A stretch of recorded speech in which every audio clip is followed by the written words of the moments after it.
হাসরের শেষ 3 আয়াতের একটা বিশেষ ফজিলত আছে, এটা আপনারা পড়বেন। কি ফজিলত? বিষ্ণু ইসা ইসলাম বলেন, মান ক্বালা হিনা ইউসবিহু সালাসা মাররাতিন আউযু বিল্লাহিস সামিউল আলিম মিনাশ শাইতানির রাজীম সুম্মা ক্বারা সালাসা আয়াতিন মিন আখিরি সূরাতিল হাশরি ওয়াক্কালাল্লাহু বিহি ৭০,০০০ মালাকিন ইউসাল্লুনা আলাইহি ওয়া ইন মাতা ফি যালিকাল ইয়াউমি মাতা শাহীদান।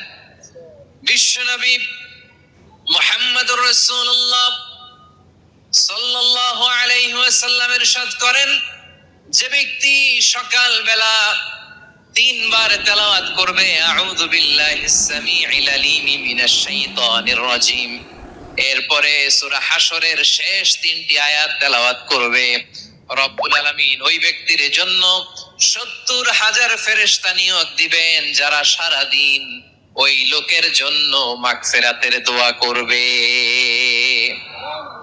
শুধু এখানেই শেষ নয়, বিশ্বনবী